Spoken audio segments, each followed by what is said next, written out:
Gotta catch them all, you know what I'm saying?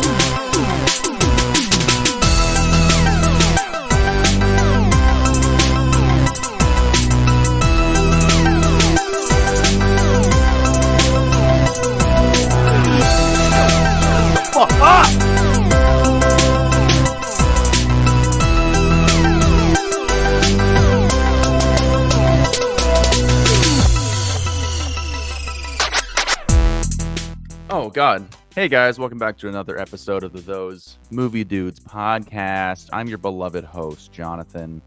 Excited to talk about some scary, spooky movies this week. Uh-oh. It's been a spooky July, to say the least. But to do that, I must bring in my fellow dudes. That being Spencer and Nate, Little Debbie and Little Ducky themselves. Bring in your long legs and let's talk about some movies.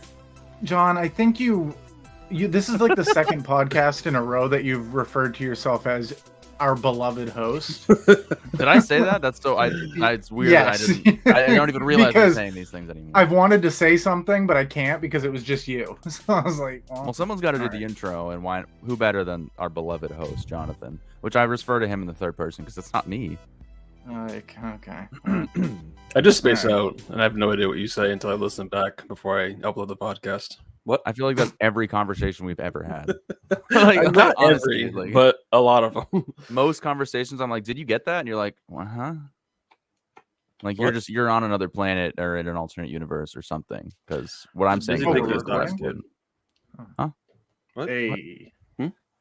Movies. It's July. It's July 14th. We're like halfway through the summer and July itself, which is thank God. Nuts. I hate the summer down here. It's awful. Can't imagine what you're going through right now because you live in Florida, so it must be like 100 degrees every day.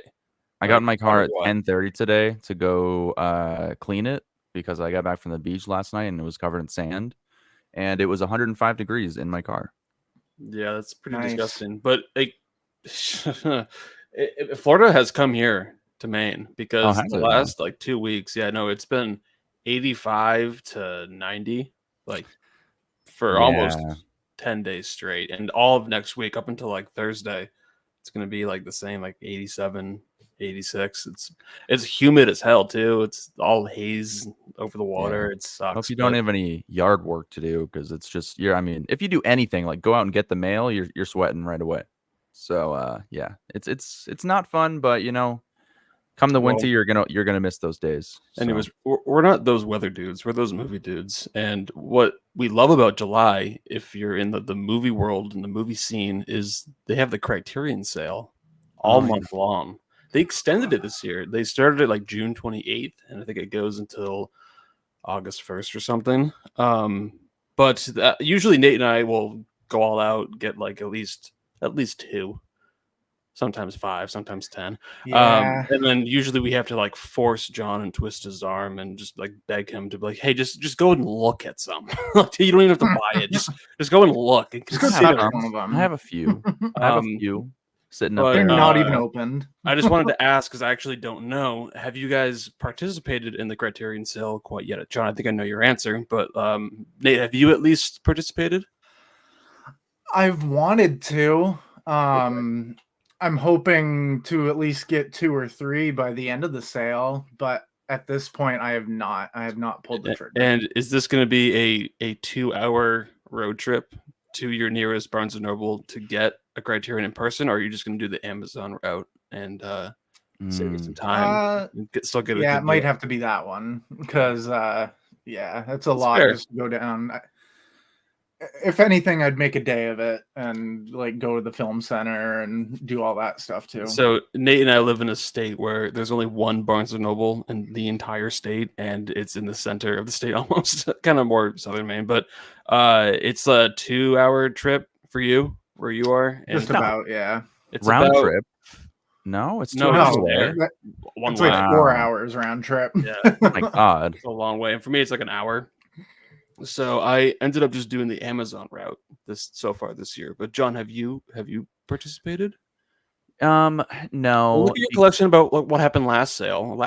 This total. Year. Do you want to take a wild guess at how many Criterions I own? That's not what I'm asking, but sure.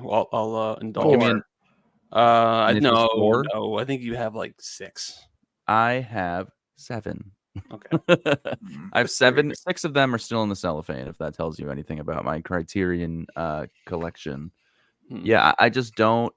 They're at $20 on sale is not a deal to me. Yeah, like I see, you guys are like, hard to oh my find. god, $20. It's gonna sit on my shelf just like every other movie right now. It's $20 is not a deal. If it was like $15, but that big 2-0, it doesn't excite me. And the 4-0 certainly doesn't excite me But either. 11 months out of the year, maybe 10 months out of the year, these movies are like double that price. And that's their doing. That's these are like acclaimed, world-renowned, amazing movies apparently that they select. So it's a good time to jump on it if you're into film. But I'm into film.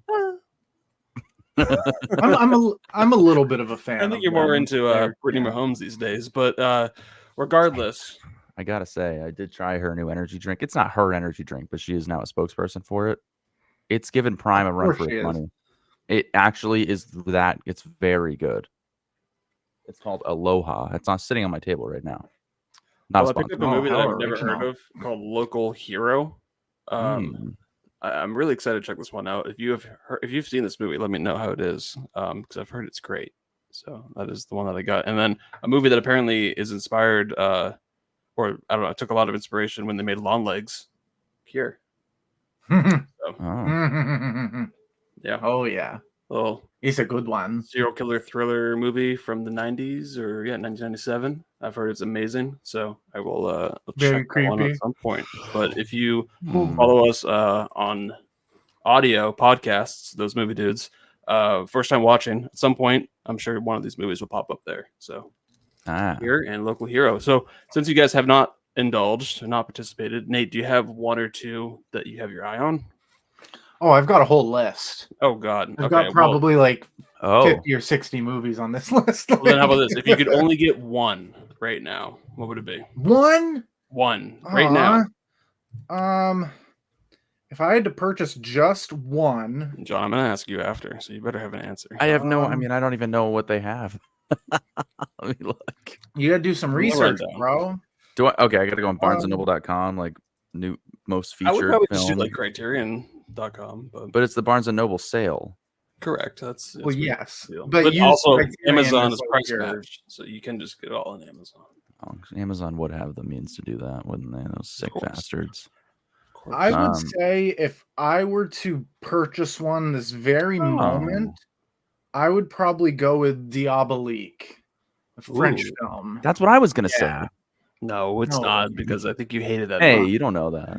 I feel like we all watched that for our podcast pick one time, but I remember it being eerily kind of creepy in points, and it did a lot of things that a lot of famous horror movies have used and been influenced by. So yeah, I'd go with Diabolique, or the Godzilla box set, just because I have to do it at some point and might as well get it out of the way.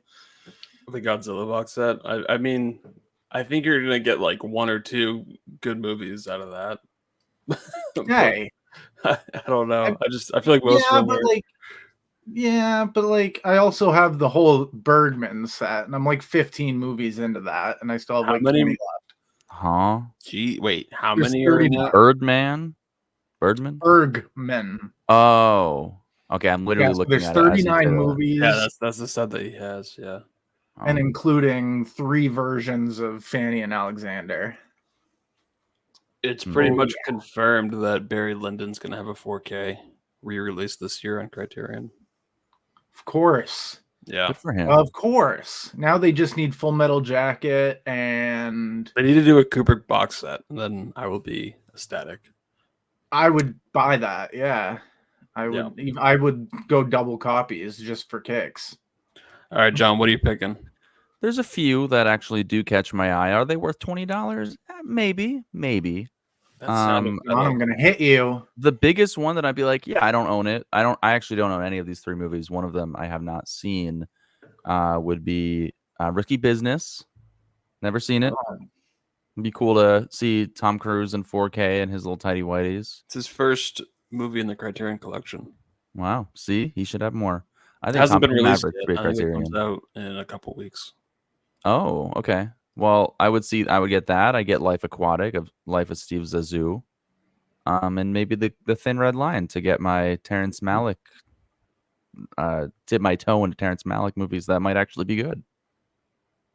Well, if you ever do get that, please submit it for first time Yeah. watching. I have never seen it, and Nate owns it on Criterion. So that could be how about that? Whoop-de-doo. And actually, story, I bought it at Bull Moose used because Spencer said he was considering it.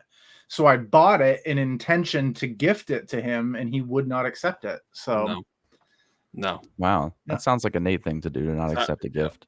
No, I wasn't going to do it because I know how he is when he buys a movie. It's his, and that it should. I bought it with the intention to give it to you, so it wouldn't. I would have bought it at some point. At that point, you were building your Criterion collection at like a rapid pace, and I needed to support that. So I needed. Yeah, like these sales. You have another one. I'd be buying 8. At that point, I had like 2. Them. Yeah. Do you guys own any Criterions that you feel like were not worth the money? 100%. Yeah, for sure. Okay, so have you only bought a Criterion for $20, or have you spent more on any of them other than your like big sets? No, I've pretty much exclusively only bought during the sale or during like a flash sale. I've never paid full price for a Criterion. That's ridiculous. Although no, wait, bonkers. I think for the first Criterion that I ever got with Nate at Bull Moose in Bangor, I think we did pay full price, which was $30. Because it was like $29.97 at Bull Moose, and I got Mulholland Drive, and you got Eraserhead. Yeah, we did a David Lynch thing. I really wonder what the profit margin. It has to be big. Like it can't cost more than like $2 to print and literally just reprint a movie and put it you into got like plastic. special artwork. You got the special features. You got like a brand new restoration, new scan. You got like director commentary, new interviews with the actors. So you get a whole bunch more than what you would normally get with just like a regular Blu-ray. So it's worth the money. And if you love the movie, if it's a movie that you are passionate about and you want to learn more about like the making of, it's definitely worth it. But if you're only there just to watch a movie with one eye open, then skip it. I know that's what I'm not saying that's what you do, and I'm not saying that's what you. No, I'm not saying like you are. But I'm just saying in general, if like. Don't go into Criterion if like that's how you view movies is all. But that's fair. That's fair. I just think they're making a killing on $20 movies as well. So why change it to $40? The cost of goods can't be that much. Blow Up is somewhat regret this purchase, but I've been wanting to watch it again. We did that for a show, didn't we? I think so. Nope, that was Blowout. Which I have on Criterion, and I love that movie. But that movie is based on this, and this is outrageously slow. It's not as tense as Blowout is, and I don't know. A lot of people love this movie, and it's beloved to them. But I was just sitting there watching this, like, come on, where's the blood? Where's the murder? And as I'm looking at all the Criterions that I own, I actually don't regret any of them, but there's one that I haven't seen yet, and I still kind of have no intention to ever watch it. It's Inland Empire, the David Lynch movie. Oh, come on. You have to watch it. You have to watch it. I even watched it. I know, and your reaction is kind of why I don't want to watch it. So maybe if you follow us at ThoseMovieDudes on podcast, it'll appear on First Time Watching. So I'll just have to tease that because that's the only time. That's the only time I'm going to be able to watch it is if it's going to be for a podcast. I can't just sit there and watch it on my own. Like I won't be able to do it. So you just need to get really inebriated. No, I'm just going to fall asleep. Exactly. It might sink in. No. It might feel like a fever dream. There's no way. Ooh, do you remember this one? The Graduate. Nice. I bought this. It was $20. I don't even think it was during the sale, but I bought this because we did an episode on it. You didn't even like the movie. I did not like the movie at all. So right. I thought I just thought it was weird. So yeah, I own that, and I wish I hadn't. I wish I just watched it on Max or whatever the hell.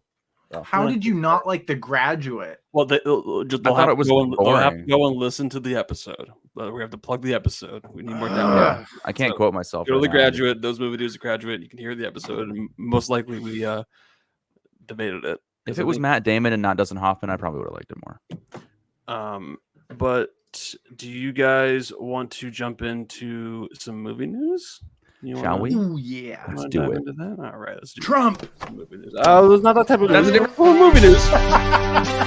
This is movie news. No, but in all seriousness, I hope he's okay. Anyway.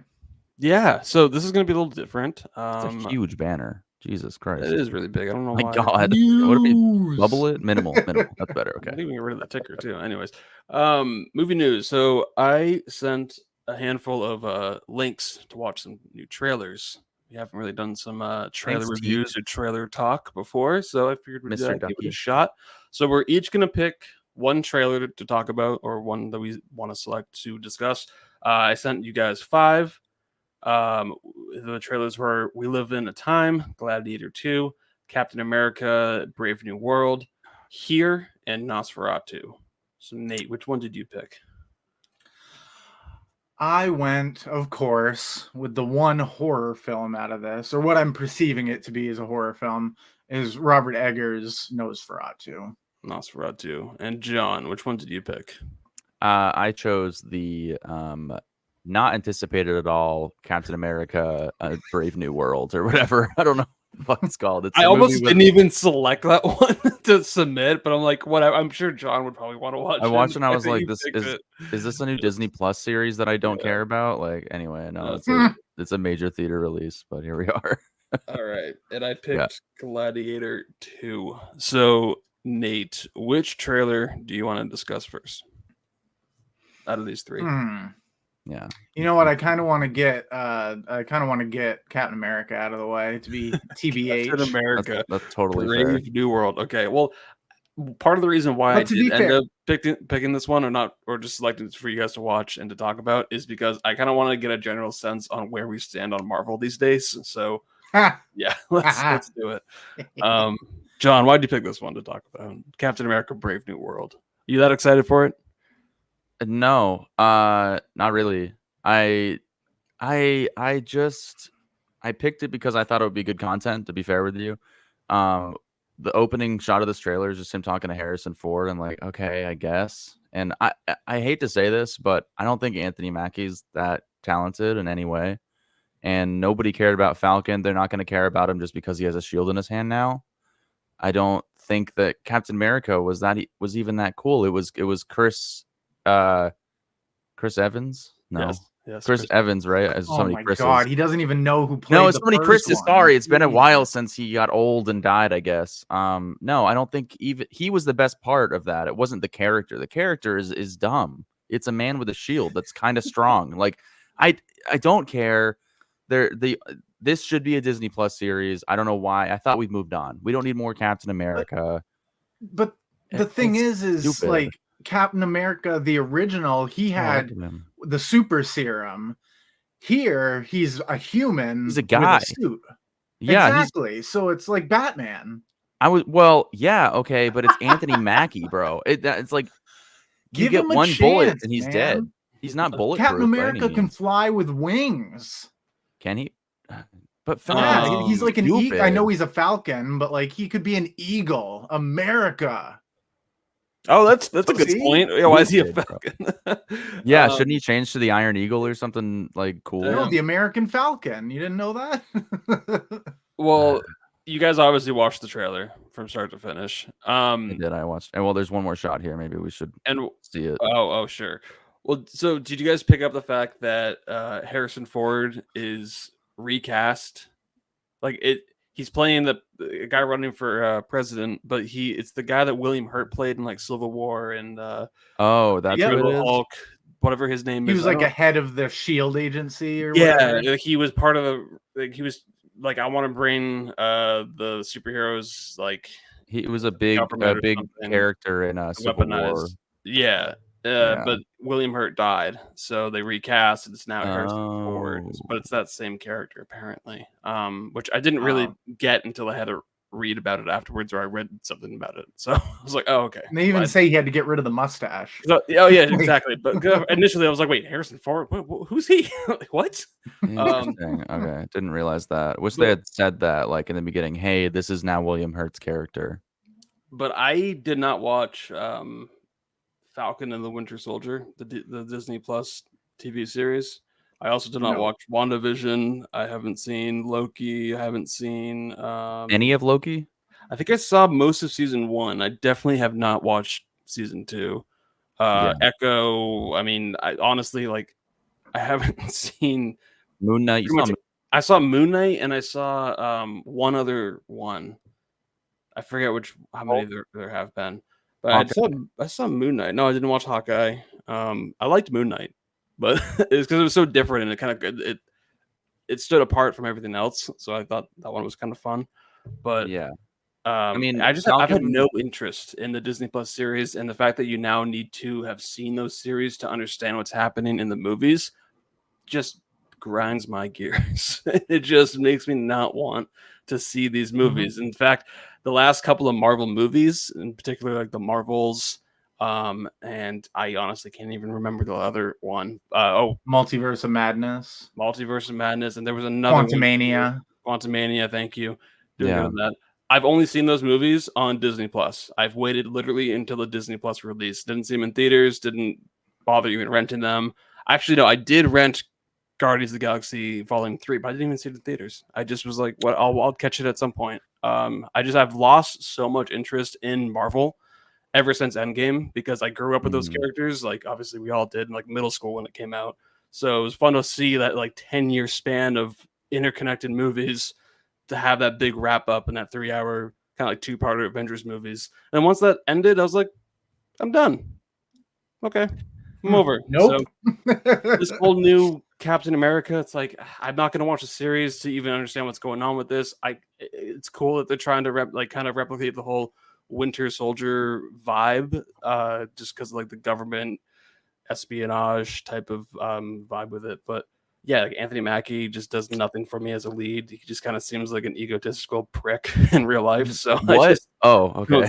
I've also heard that from people who've worked with him. But anyways, whatever. I just have no interest in it. So I will not be seeing this on Valentine's Day next year. Oh, Valentine's Day. Yeah, I mean, I like the director, Julius something. He did Loose, which was like an indie movie that came out a couple of years ago with Tim Roth and Octavia Spencer, and he's done another movie, but this is obviously big budget first time movie. So yeah, I don't think we need to spend much more time on this. It's just this is another kind of just paint by numbers. Just they feel like they have to put another movie out because it's built into their timeline that they've fabricated from the very beginning. I don't think Anthony Mackie has the star power to helm a movie like this. Nobody wants this. I would have been happier if Captain America threw his shield in the river and no one else got it after that. That would have been fine with me. Been like, you know what? I'm the only one who's worthy of this. Gone. Done. All done. You don't need to give it to Anthony Mackie. He's a Falcon and he's hardly at that. Let me ask you this. Yeah. Multiverse of Madness, Quantumania, and the Marvels. Did you see those movies in theaters? Yes. So you're going to see this in theaters. It's gonna happen. Yeah, you're still a Marvel boy. You're gonna go and see it and support it, and probably walk out of it with a 3 or 3.5. I don't think so. I mean, maybe. I hope not. I hope I don't like it, honestly, which is crazy to me. What's the last Marvel movie you even saw, Nate? Quantumania. Far From Home? No Way Home, Spider-Man? It would have been Guardians 3, actually, right? Did you see the Spider-Man movie, though, with the other Spider-Man? Okay. Oh, so that was 2022, yes. Right? Yeah. Yeah, I mean, then Guardians came out after that, right? Yeah, probably Guardians. But yes, I did see all the Spider-Mans and whatnot, but as far as Marvels, and I'd be interested in Multiverse of Madness just because I think Sam Raimi was involved and Scott Derrickson and whatnot. So that I'd be optimistic with, but with this, like you kind of said, if it was like not Civil War, Winter Soldier a little bit, where it was like espionage, that type of thing. But the only thing that keeps me interested in this is the last shot of Red Hulk. That's the only thing I'd like to see. I don't even know what that means. I don't even think I watched the Marvels, actually. Now that I think of it, it's not on my list. And oh no, I did. Fuck. No, yeah, you went and saw it. I think with Steven and Choki. Yeah, I gave it a 3 out of 5. Oh, okay. So you didn't. So Like you said. There you go. But it's below movies like 80 for Brady and fucking Turtles. But that movie was just. You typically tend to only go like 3 to 4, anyways. So that's true. It's really hard for me to go above a 4. Yeah. Yeah, that is true. All right, so that was Captain America: Brave New World. Obviously, we couldn't care less, but I think John will see it, so he might cover it when it comes out. I feel like I have to. John, what's the next trailer you want to talk about? Gladiator 2 or Nosferatu? Well, since it's horror week, let's finish with that one, and we'll talk about Gladiator 2, Finding Dory edition. Yeah, exactly. So when they announced that Gladiator 2 was going to happen, I think I and many of the people were kind of just like, yeah, like why? Yeah, like, don't do that. What's the point here? Then they said they started doing the casting, and then the cast sounded actually really cool. The fact that Ridley Scott was coming back was okay. He's whatever. At least he did the original, and he has that going for him. So if anyone's going to come back and make another Gladiator movie, I'm glad it's him. Let's put it that way. But you're glad, like Gladiator, like Glad trash bags. And this is a long trailer. This trailer is like 3 minutes, maybe a little more. Yeah, 3 minutes and 7 seconds. Like most trailers are 2:20 or shorter. This is a long trailer, and yeah, Pedro Pascal's in it. Paul Mescal, Joseph Quinn, Denzel Washington. It looks very epic and just really, really cool. But the fucking Kanye Jay-Z song that plays at the halfway point of this trailer, get rid of it. That made me want to turn it off so much, to the point where it's like, you have Hans Zimmer that made incredible music for the original Gladiator movie. Where's that? I mean, I'm sure it'll be in the movie, but it needs epic music. Like, this is what Gladiator is meant for, is that type of score. And the whole Jay-Z, it's like, I get it. Like they're rapping about the Colosseum and empires will fall and stuff like that. I get the on the nose symbolism, but I hate when they use modern music in a movie like this. Like it just this takes place 2,300 years ago or whatever. Like I'm not like good orchestral music. Yes. That just and I don't think that we're gonna have like Jay-Z and Jack Whitehall, whatever his name is. What's his name? Jack Harlow. Thank you. Jack Whitehall.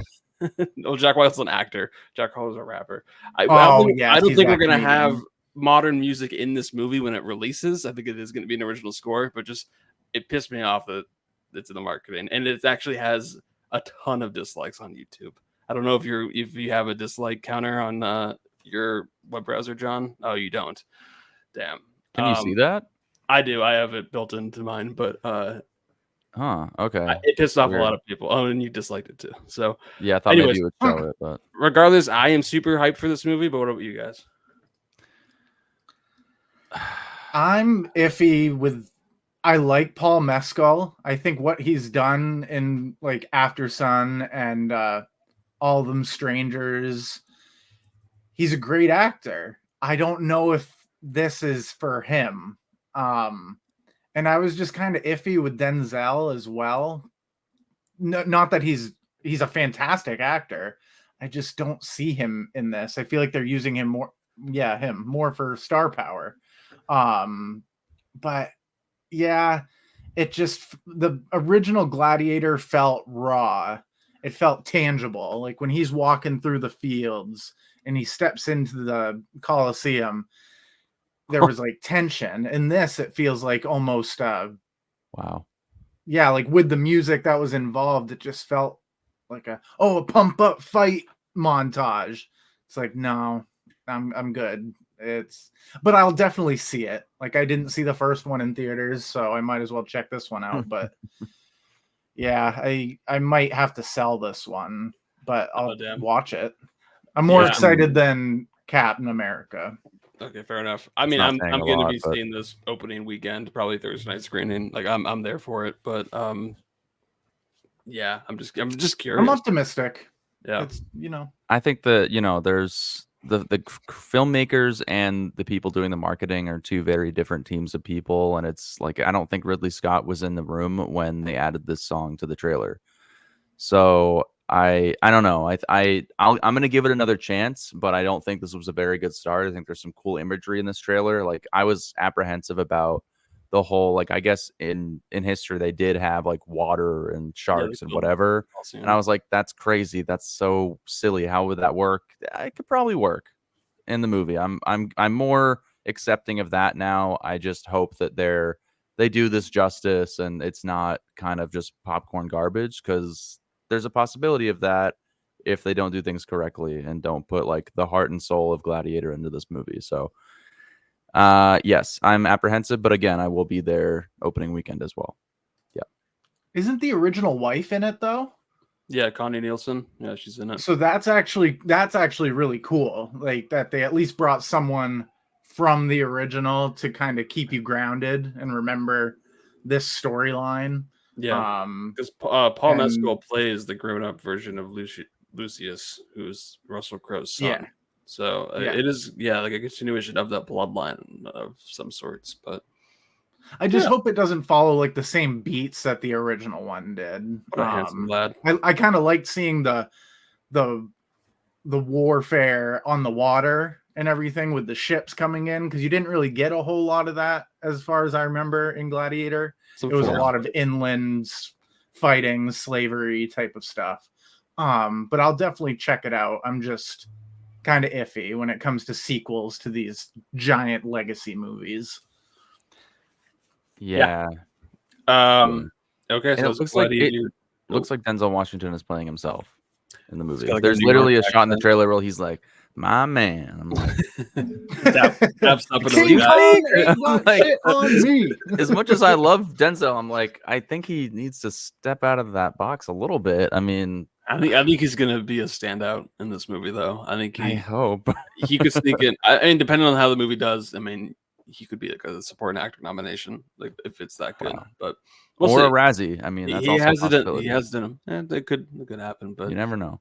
But Gladiator II, they might need to hire the marketing team behind Longlegs to really kick it off. Maybe they get Denzel. Ooh, this like thing with this. Oh my god, could you imagine?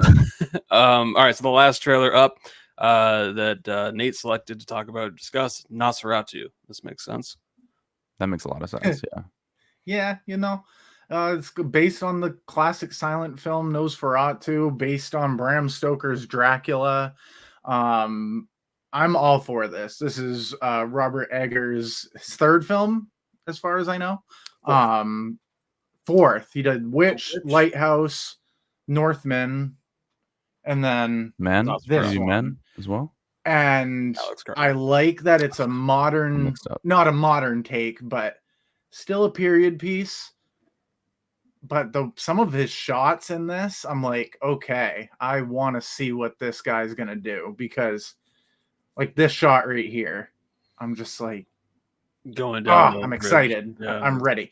I'm not the biggest fan of Nicholas Hoult, but I like Willem Dafoe. And I'm just ready to see this rendition of that Renfield and Nosferatu. So yeah, I'm in. I'm on board. You have the perfect writer and director tackling this movie. If they're going to remake Nosferatu, Robert Eggers is the guy to do it. And from this trailer, you can see that clearly, because I mean the cast that he assembled here: Bill Skarsgård, Lily Rose Depp, Aaron Taylor Johnson, Nicholas Hoult. I mean, it's a big cast. Look at that. Yeah, that's a very cool. I'm just gonna pause it on that. It's got that vintage feel that this movie needs, and the shadows and the cinematography just looks incredible. But that being said, I really need to see the original Nosferatu from 1927, whatever it 22. What I want to do is I want to do a double feature where I watch Nosferatu, and then I immediately watch Shadow of a Vampire right afterwards, because that's the making of Nosferatu, and it has Willem Dafoe in a supporting role playing the guy that plays the vampire in Nosferatu, but like What? the twist in that movie is that like, well, it's not twist, but like it's in the marketing and the plot description. Is but he? is he an Really? actual vampire? Like the real actor? Like is he a vampire? So, But then you've got to watch Nosferatu with Klaus Kinski, who plays Nosferatu the in the Willem 70s. the Herzog, not Willem. Yes. Warner. Yep, Werner Herzog did it. Yeah, so Yep. there's a lot of renditions of Nosferatu. The character's very famous, and I guess he's in the public domain. It's 100 years old or It's something. got to be. Yeah, it's 102 100 years old since it the was first movie came 19 I out. want to 22? say yes, Maybe but there's it's some other rights. gotten Blu-ray releases, so I don't know if someone owns the rights to it or Who's if it's distributing this movie, Nosferatu? Is it scroll down just a little bit. Focus Features. Okay, so I don't know. We'll see, but yeah, I mean, for the trailer, like, this is all I want to see, though. I don't want to see another trailer. I'm already there. I'm gonna see it. The fact that it comes out on Christmas time is very weird. It's like, do I really want to It's see this at perfect. Christmas? But I think It's I think it's a perfect. good time for it to come out. yeah. But what do you think, John? I don't really have any experience with this character. Well, I mean that's not true. I've seen Nosferatu and Dracula are different. No, or are they the same? They're based on the same source material, but But like Nosferatu, like I know that Zachary Quinto had a show where he's Nosferatu. He like has Renfield go and take kids for him, and then he like eats them. oh, and you mean replenishes Nose his- 4 at 2? Yes, yeah. It was so like yeah. There's a whole It's show on, with it's on Zachary Shutter. Quinto. It's so Oh, okay. stupid. It originally was on Yeah, like it's literally Paramount Plus. it uses but, numbers. yeah, it's like the Stu- logo yeah. is a license plate and it's like NOS4ATO or it's weird. The marketing was weird for that show, but I saw Nicholas Hoult as Renfield last year when that came out or the year before. So it's interesting that he's back again playing this character. He's not playing Renfield. He's not playing Renfield? Okay. No, there's a character in the original that like goes to this castle to try and sell Nosferatu a certain real estate. Okay. Renfield is the guy that was petting the rat, and then he like bites into it. Oh, okay, That's the other guy. Renfield. Yeah, I mean, I kind of agree with all of Spencer's thoughts here, where it's like the imagery that Robert Eggers is able to create. I don't know who his cinematographer is, but Same I mean, guy that's done his other movies, I believe. that makes sense because it looks very similar in terms of how they shot it, but it looks beautiful. It seems very fitting for the character and the story that they're going to tell. The cast looks crazy. I think Lily Rose Depp is a very haunting person to begin with. Like honestly, like she has this look to her that seems very fitting for this. Do you guys know who was originally cast in that role? Was it Johnny Depp or no? In her role? Yeah, not Johnny Depp. Anya Taylor-Joy. Okay, well that makes sense. She was in The Northman too, so Yeah. Scheduling and The Witch. So, But I scheduling like this filter though. there. She does have a very skeletal kind of look, so in comparison with like the original movie, I think she's gonna fit really well. she might fit better. I mean, if I don't know if you guys ever saw Wolf, but she's very strange in that movie, almost like an animal, like literally an animal. So she has some chops to her in these weird kind of performances. Yeah, it looks. I'm gonna see it for sure. I mean, Robert Eggers is such a 100%. unique filmmaker now that you kind of have to see everything he does. So out of curiosity, and it's like we don't really have to really talk about him too much at all. But did you see the other trailers? We Live in a Time and Here. You guys Yes. did watch them. Mhm. That Yeah. Here trailer, the Robert Zemeckis movie with Tom Hanks and Robin Wright, they're reuniting from Forrest Gump. I think Eric Roth even came back to write the script. So it's like it's a huge reunion from Forrest Gump with the cast, the crew, and the writer, the director, the cinematographer, Don Burgess. He's back. The movie is from one angle of a corner of a living room. The whole movie? That's the Did you whole see the trailer? movie though. Yeah, I you see saw the the trailer, but I The didn't. camera think- never moves. The camera never moves. I mean, the house is built around the camera. It's a that gimmick ruins movie. it then. But did you not notice it in the trailer? No, I did. I was Well, gonna. no, I I was gonna noticed say, it, but I hope they don't stick like that because you can't. Oh, it was so obvious that like, okay, so that's Well, the gimmick of the movie is they're not moving away from that shot. It's just 'Cause gonna it's be called so Here. it's a play.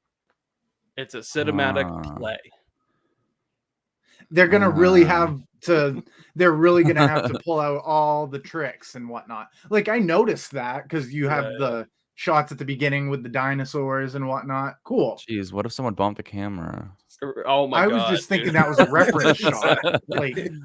Like, God damn it, Tiffany. She just happens to be the PA on set that bumped it. I mean, and they also do the de-aging. I mean, they have Tom Hanks and Robin Wright looking like they were back in like the Forrest Gump era. I do so, want to like, see it though. yeah, it does that's the look thing. really cool. I'm curious. I don't know if I'm gonna go see it in theaters. I don't know. I will.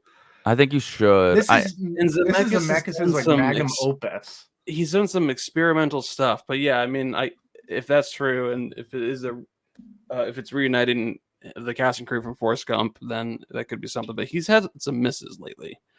But you don't even have to bother. So the whole trailer takes place from this one shot where it's like the dinosaurs are there, and then all of a sudden it's like time goes by, and they build a house around it. Exactly. Which I love the concept. It reminded me a lot of a ghost story, Boyhood, and a ghost story. Yes, that was the other movie I was going to say.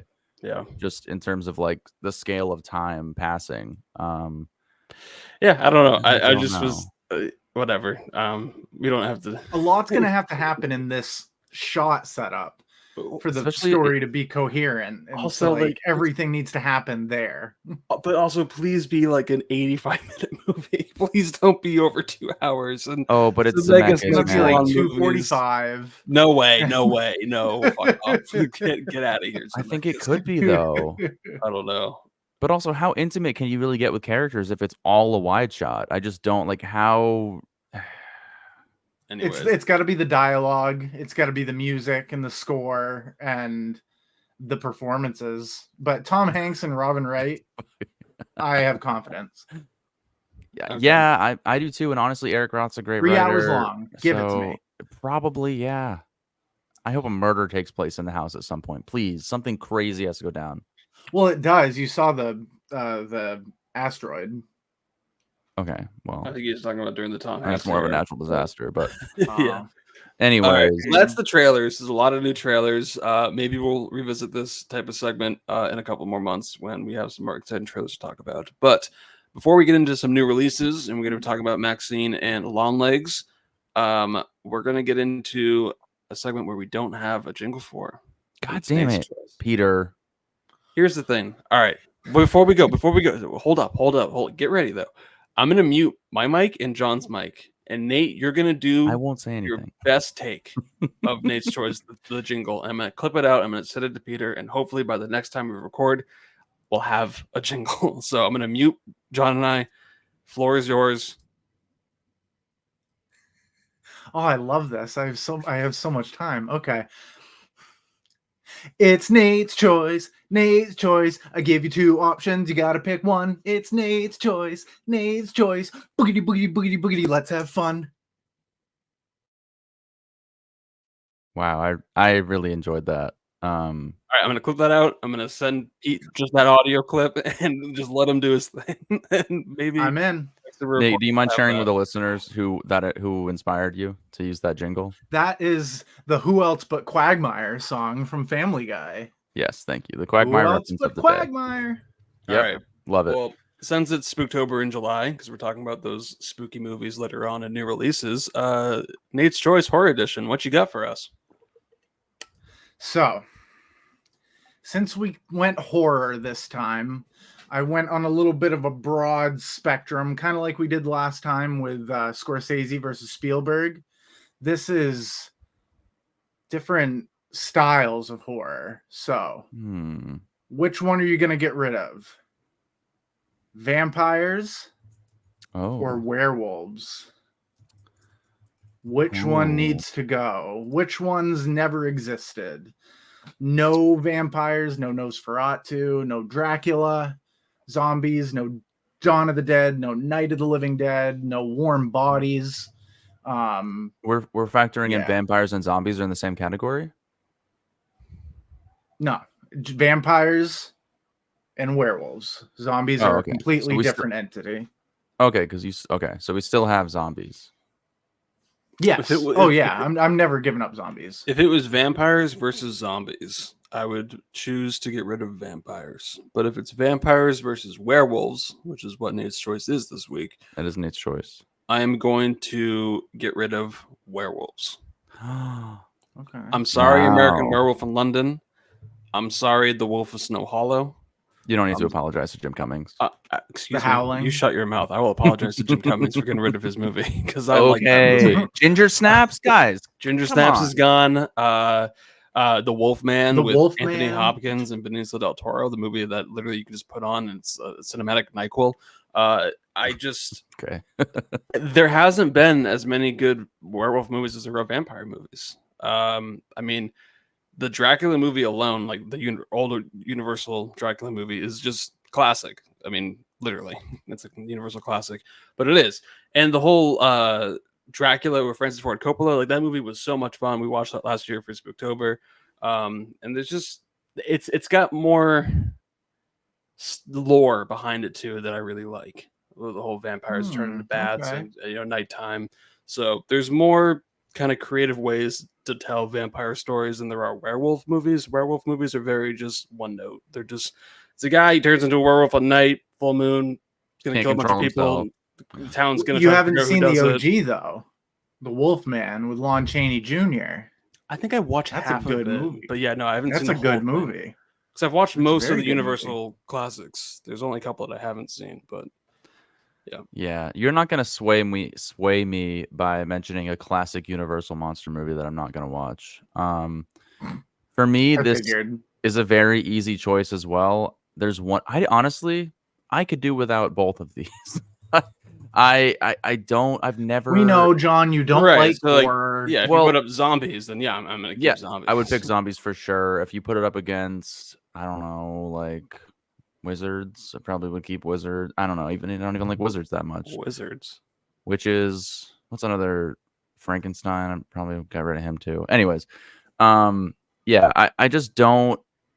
I like my movies to be suspended in some sense of reality, and like both of these concepts are things that it's hard to make a movie where it's like, okay, they could kind of see that maybe. Werewolves are just so insanely ridiculous that it's hard for it. I always get taken out of the movie because it's so silly. And oftentimes they just look ridiculous when they're on screen. Vampires are at least a little bit cooler. Like we just talked about Nosferatu, that imagery. Twilight. I mean, I guess we wouldn't have Taylor Lautner either since they were in the same movie. But Team Edward all the way. You know what I mean? Yeah. There just also isn't that many good werewolf movies that it's like it's worth keeping for me at least. I mean, like, yeah, what are we losing? Really, nothing that's like that groundbreaking. I've pulled up a Google list, and I mean, I've seen some of these. Like, I haven't seen Teen Wolf, Dog Soldiers, and Underworld. I haven't really seen, but they're not like really like save the whole genre because of those movies. Van Helsing, the one segment in Trick or Treat. We lose the entire Very underrated Underworld segment, by the way. franchise. The Howling, which I didn't care about at all when we watched that for Spooktober. So there's just more vampire movies that I like The Lost Boys, Interview with a Vampire, Let the Right One In, even the remake, Let Me In, Fright Night, What We Do in the Shadows, even the most Last recent movie, Voyage on Abigail, Near was kind of Dark. fun. Near Dark, yeah, Crimson Peak. So Twilight, Dusk from Dawn. So there's, yeah, I don't know. There's more movies and vampire stuff and more lore that I can attach to, or not attach to, but just have more fun with. So, yeah, vampires stay. All right. They're Yeah. safe. I agree. I think vampires. No stay. full moon turns. But since No full moon this turns. is since this is Nate's choice, Nate, what do you say?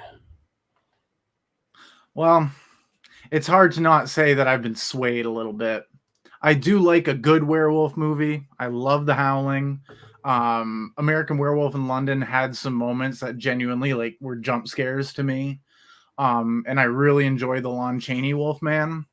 And I know there's some Abbott and Costello Wolfman Frankenstein movies that I've wanted to get into, but I have to agree there's more to the vampires that you can make more of a story out of it. Like you said with the Francis Ford Coppola one, it kind of translates and transverses over a bunch of time and space, where werewolves, it's kind of a one-time thing. You just have to catch them in a full moon. But yeah, I'd agree. Vampires for sure. It's just they're creepier. I think. Like werewolves are scary, but vampires can be just human until they're not. And by then it's too late. So yeah, bye werewolves, you're gone. See you later. No full moons. All right. Well, I think I've also yet to see some of the best vampire movies, which is like The Lost Boys and Interview with a Vampire. I haven't seen that either. Near Dark is really good. Haven't seen that. So yeah, some good movies. I'd like to watch those. And Nosferatu and Shadow of the Vampire. So Nate's choice: vampires versus werewolves. Let us know what you would pick if you're watching on YouTube or cool. Yeah. Let us know if we're wrong. Like, teach us. Send us some ones that we didn't mention that we should check out, because I love those types of movies, but I'm definitely not an expert as far as those genres. So teach me. So we decided to send the werewolves to the death camps and keep the vampires on the train today with Meryl Streep. Oh. Okay. All right. Well, I think it's time.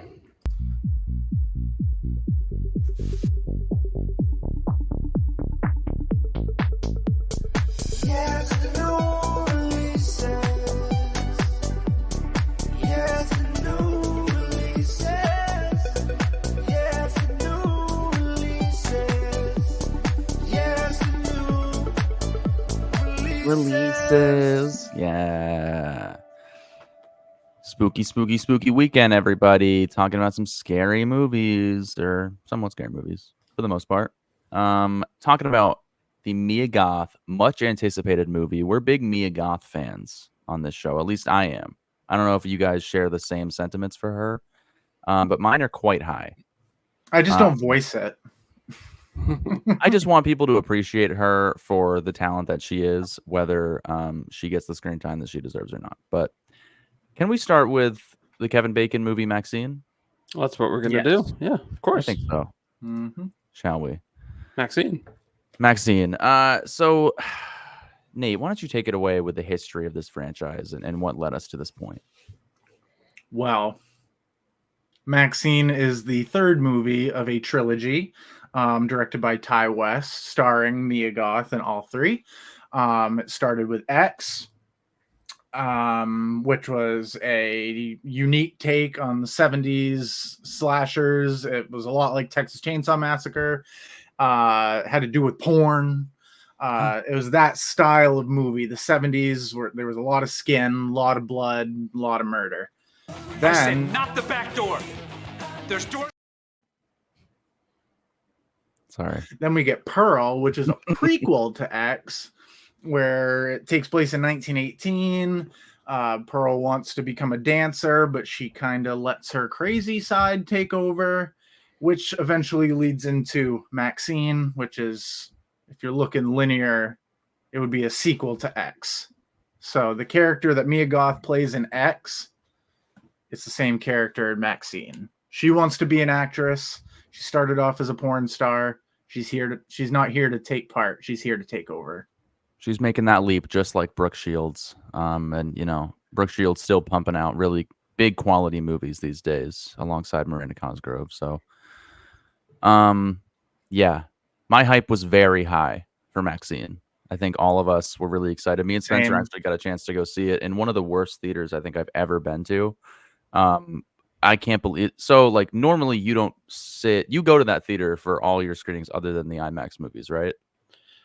No, I go to the Apple every now and then.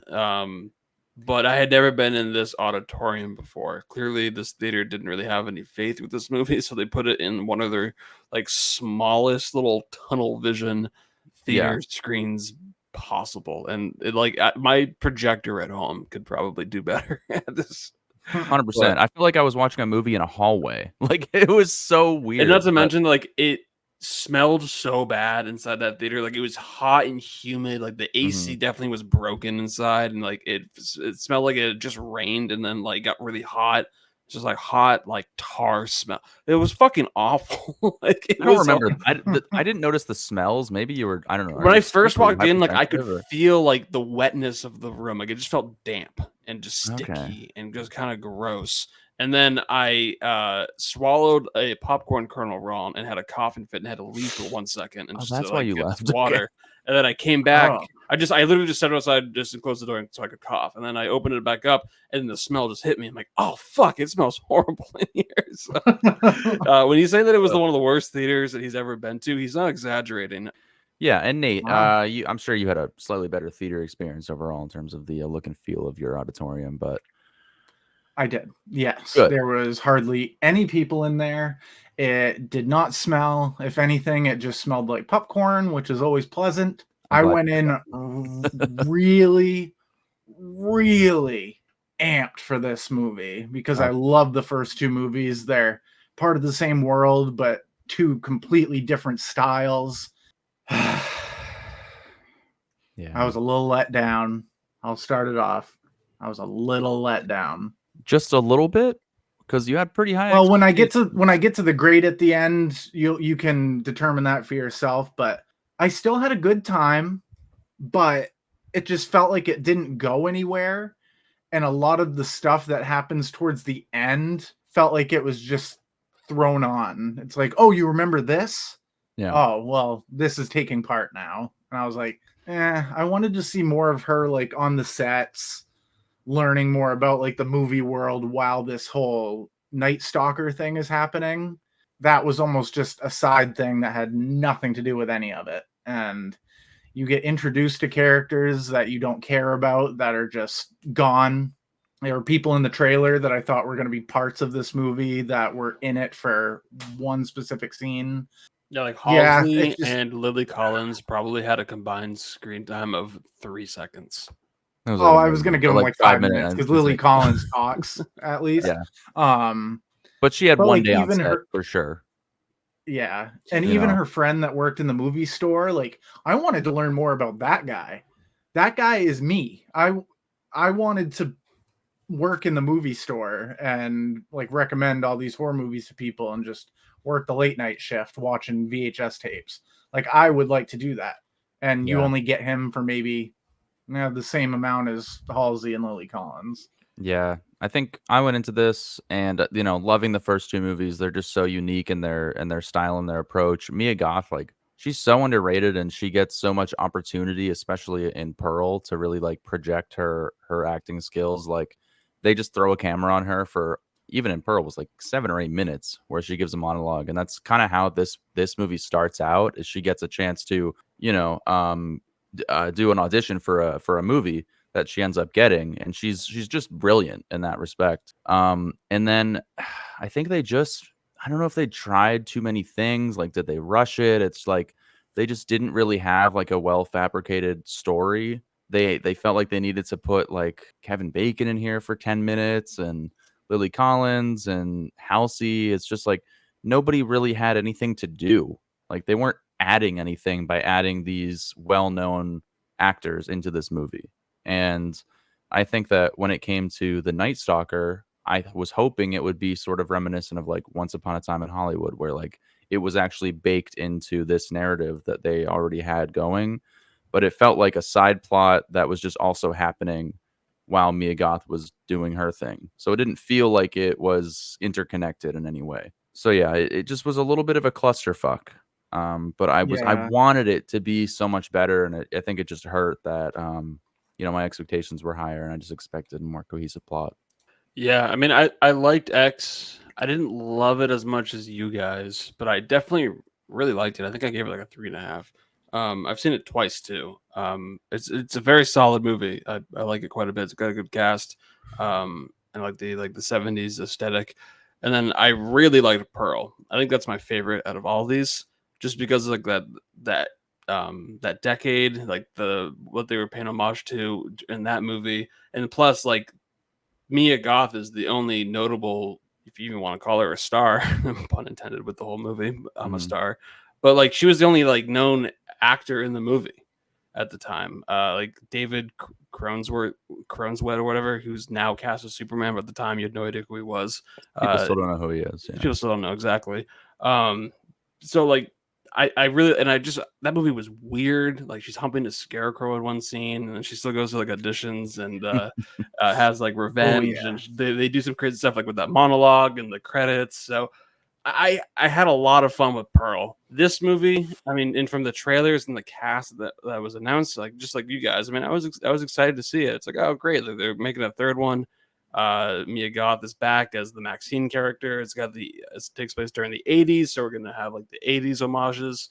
But then when you see the movie, that's all this movie is just an homage to the 80s. There's no substance to the movie, which just really bummed me out because the entire cast are essentially cameos. Yeah. So it was just kind of frustrating that it's like, oh, this is all they have to do with this story. And like, once the story ends, it's like, that was it? Really? And I don't want to get into spoilers, but like the whole third act was just like almost like a parody. I was like, they're like, this is what's going on here. But regardless, it was related but unnecessary. Like there was some setup in X about like the character and whatnot. But still, it had so many ideas, and it just didn't really have any interest in kind of following through with those ideas. It just had more fun paying homage to the 80s than telling a good story, which I thought was a bummer. Because Maxxine, the character, Mia Goth is great. She has some great scenes, but the character Maxxine is just completely lost in her own movie.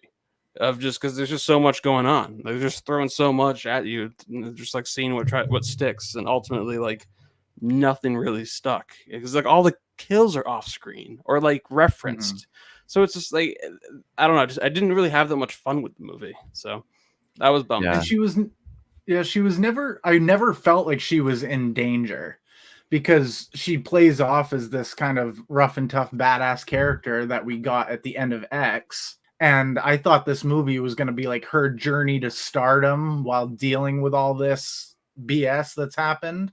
I guess it's not really a spoiler because you learn like in the first 10 minutes, she gets the role for this movie. So she's made it. She's in the movie. She's a star. And then it just feels like everything else was like, okay, now we need to like put her in peril, make her really earn it. And Kevin Bacon, like the Night Stalker's after her, which is just stupid. Yeah. Like, it's not even important. They should have just there was dived. Cops that were so dumb. Like, why were there these two bumbling cops that just kept following her and like, hey, you want to come talk to us type of thing? No, I don't talk. And it's Michelle Monaghan and Bobby Cannavale. Like, they're pretty big actors. Like, I think Michelle Monaghan even has an Oscar nomination. I could be wrong, but and then they just are like very like almost like cartoon characters. And even the end scene with Michelle Monaghan like running out with if you see the movie, you know exactly what it is. John and I just laughed because it was so comical and so silly and over the top. Like, she falls down a hill, and then we never see her again. It's like, what? That's what I was avoiding, but yeah. Well, it's not that. But I mean, whatever. Still, yeah. I mean, honestly, Michelle Monaghan. Ty West deflated. He was going up, and then he got to this point, the third movie, and then everything just kind of. It's like he didn't know what to do with it. Like I just felt the like ideas it just needed. Are there. It's just nothing exciting ever happens off of them, which is annoying. You needed to take the script, throw it in the oven, and so it had more time to simmer and cook. You know what I mean? And it just didn't. It didn't happen. I feel like he pumped it out so fast, and instead it wasn't finished. Instead, it was like a random concoction that you just got out of the fridge. And he was a metaphor. It just didn't work. I will say, though, I really liked the music, and there's one musical drop that I really liked. Oh, okay.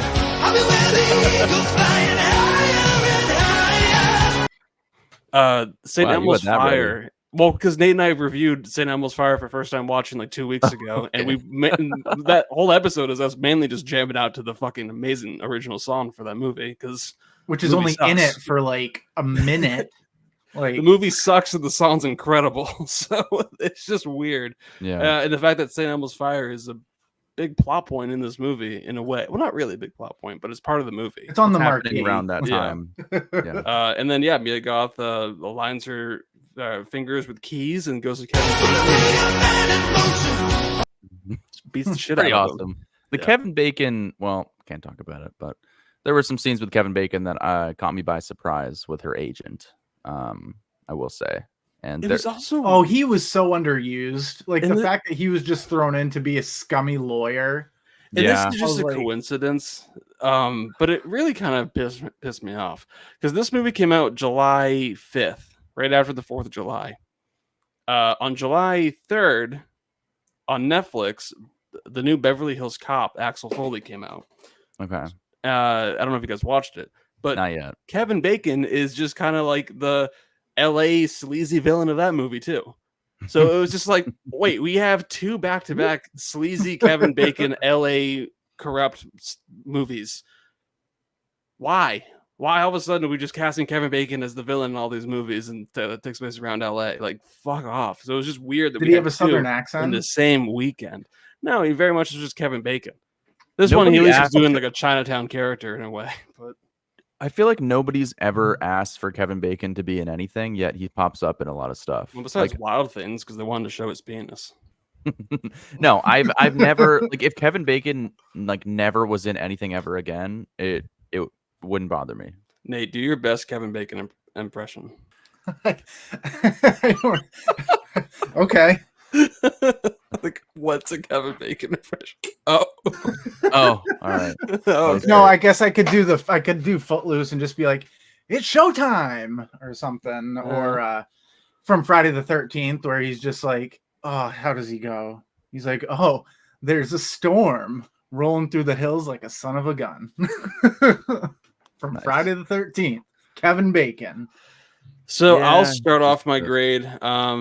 I'll just do the whole franchise. X, I gave a 3.5. Pearl, I gave a 4. Maxxine, I gave a 2 out of 5. I was quite disappointed with this. I went very low, just because I just maybe my anticipation level was too high, or I just Same. really just was annoyed by how empty and kind of soulless this movie was.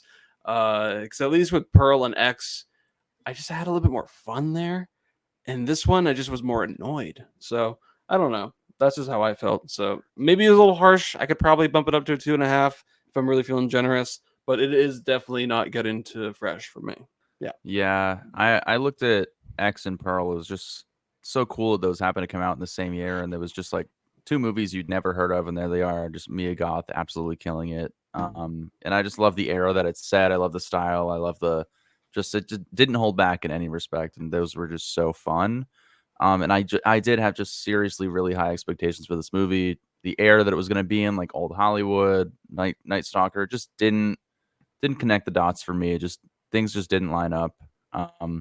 Yet I still gave it a 3.5 after watching it, just because I don't know. I just wanted it to be good, and I just want to be a spokesperson for these characters. But I don't know, man. I probably would drop it to a 3 after another watch, but it is definitely my least favorite of the franchise. Maybe So, I'll rewatch it and bump it up to a 3. Who knows? yeah, okay. it feels like it should be rotten after our discussion. So like a 3 is probably more fitting. Yeah, I'm kind of thinking I might have overgraded mine now, but that was based off of I just watched it type of thing. The first two movies, X and Pearl, I gave both of those 4s. This one I also gave it a 3.5. Mhm. But I would probably bump it down to a 3 just based on my first watch. But I have to get it when it comes out on Blu-ray. I have to get that A24 slip cover so I can take a picture for our ghostly Instagram page that has all 3 of them next to each other with an X on the front. I think I have to do that too. I think I own X and Pearl, so that does seem So necessary. like I don't own any of them, so I probably won't even start. Yeah, I wouldn't. I mean, had maybe my first copy of X stolen, and so I had to rebuy yeah. it. allegedly, I feel like there Um, was an alien that came down and took your bag of Blu-rays that night. My Blu-ray, no, that wasn't a good time. But Did you proceed Yeah, to so I'd rebuy say- all of those? huh? Did you rebuy all of those movies that disappeared that night? No, I just let them not exist in my collection anymore. Uh, Yes, I freaking bought those movies. Oh. It was X, High Noon, and like 2 others. I know one of them was a Criterion that I had to rebuy. Wow. I was That's very upset dedication. about, but Dedication to the craft. yeah, so 3.5. It might sound like contradictory to how I talked about the movie, but I definitely want to rewatch it because I feel like it might be one that if I go into it knowing what's happened already, I might be able to just have fun with the plot line as it goes. But yeah, underused actors that deserve way more, like Elizabeth Debicki, Lily Collins, Yeah. Halsey. Even like I thought she was going to play a bigger part, and she was in it for one scene. But yeah, this bumped it from a 3 to a 3.5. All right. Well, moving on. That was Maxxxine. If you've seen Maxxxine, let us know what you thought. So disappointing. Yeah. All right. So let's get into my most anticipated movie of the entire summer. Is now come and gone, but it was Longlegs. Was this really your most anticipated before the summer began? You were like, yes, I want to see that. 100%. Really? Yeah. So Neon randomly released like 4 posters for this movie back in, I want to say like December or January. Oh, and they're like this. They're super vague. Like you don't really know much, but it was just really cool. 4 really cool images from the movie that they teased. I kind of want to pull them up just because I'd like to see. Yeah, I know. I saw generated nothing your hype before this. I didn't need. I So went in blind, basically. I knew nothing other than title and that Nicolas Cage was in this movie. And I think I might have seen a trailer, but I must have been half paying attention. They had this poster, which was like a girl outside of a home in a snowy landscape. Yeah. I don't know, it looked kind of cool. And the cast, obviously, Micah Monroe from It Follows, Nicolas Cage. Oh, okay, neon horror, R-rated. I'm there. Bam, another poster. It's like a dead body with someone under a sheet, maybe over the dead body, like consuming. Like, what is this? This is creepy. And then they released this poster of a woman sitting on a chair, cutting open her stomach, and it's got the same like title, cast, Mike Monroe, Nicolas Cage, Neon, written directed by Oscar Perkins, and then they released one from her perspective and then one from his perspective. So like the marketing right there alone was like, oh, they're doing something a little bit different here. They're teasing this movie in a very unique way. They also chose to keep Nicolas Cage out of the marketing entirely. Like he's not even in the trailers. You don't really see much in the poster other than like his eyes with the red background. So they really kept his look hidden, and like you had to go see this movie to see what he was going to look like, which I thought was cool. And yeah, it's like I didn't know too much about this movie as it was coming out, so I was really, really looking forward to it. And people who had seen it from early reactions saying that it was kind of like a Silence of the Lambs, kind of like Seven, but with some satanic craziness. So I was like, oh, okay, like I'm there. So I was hyped. Yeah, I mean, like I said, I knew nothing about this movie going in other than Nicolas Cage was going to be in it. Like I was sitting there with my friend Mike, we're about to watch it, and he's like, so what do you know? I'm like, nothing. Literally nothing until it just started playing. Other than people saying like it was insanely scary. Like Spencer was like, you have to go see this movie. Friend Jake said, you better go see this movie. He called me fresh out of the theater. So my hype up there. This movie was pretty horrifying. One of the most unsettling movies I think I've seen in a long time. I don't know if I can.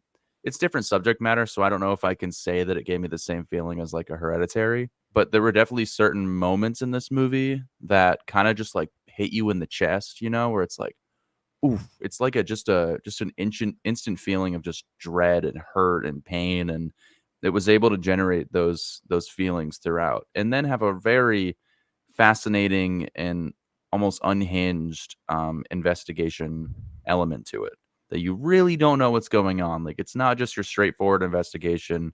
There's something else here for Micah Monroe to figure out, which I fucking love her. I think she's in the perfect genre. She has this like way of speaking that I don't know if was like a thing that she did for this movie, but she has like, I don't know if it's part of her character that maybe she has this like weird way of her mannerisms and her lispiness almost. Like her character, it definitely seemed like she was kind of like on the spectrum of some sorts when she first started to speak. And once you kind of learn about a character, she has like And this movie just came out. Like, I don't want to go into spoilers. You really like if this sounds like it's up your alley, like a psychological thriller with some horror elements and just really good filmmaking, definitely go and see it. But I don't want to get into spoilers on the podcast. Maybe like when we stop recording, we can get into it a little bit more. But I think she had some sort of like, I don't know, she was like a little Something like was going on because she has like special abilities where she could figure out like a crime scene like that, like, and just right. So either way, she was performance. amazing. I mean, just everything about her, just seeing her and then Nicolas Cage, and funny enough, on the opposite end of a spectrum of sorts, like so completely different characters, like pin head to head. It was just really fascinating. It was like a Jodie Foster, Hannibal Lecter, Anthony Hopkins situation. It was very interesting. So I loved this movie. I was scared from the beginning because the opening to this movie, it's a style that I like, and the way that they handled it, and the way that they revealed things, the sound design. It hooks you immediately. I had a feeling of this movie that I got when I was watching Zodiac, because there was a scene in the basement in Zodiac where you just feel that there's something wrong. I felt like that this entire movie. I could kind of piece together things that were happening and like what could be going on or who could possibly be involved type of thing. But Micah Monroe just controls the pace of this, and she does so well. She feels like a legitimate person that has to deal with all this stuff. And she's on her heels the entire movie. There's some shots in this movie that just I fell in love with. Yeah. There's one tracking shot where she shows up to a house and she walks around from the outside through the crime scene, through to the back, and then eventually into the house. And that whole time I'm just like, they're building up to something awful. And it was the scene in the bedroom. Yeah. That's all I'm going to say.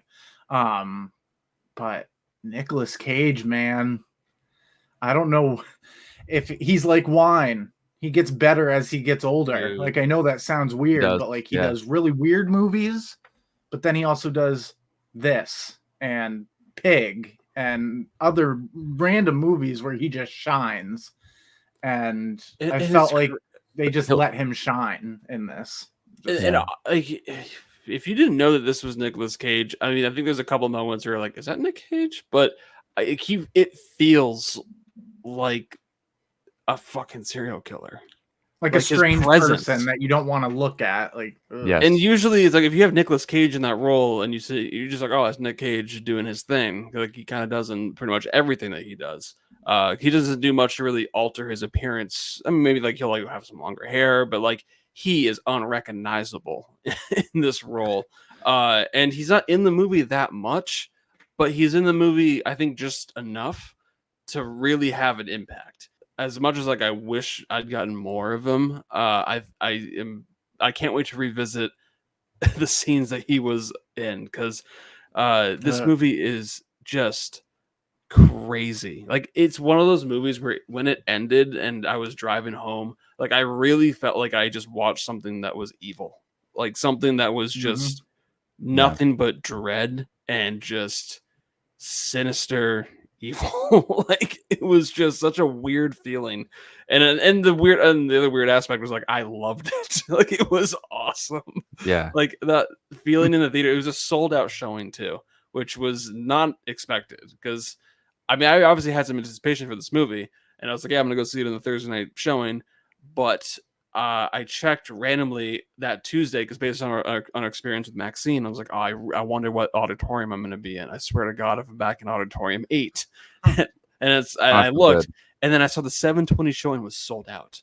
And I was like, no way, this is more than 48 hours in advance. How is the 7 sold out? This theater never sells out. Inside Out 2 didn't even sell out opening weekend. So I was shocked.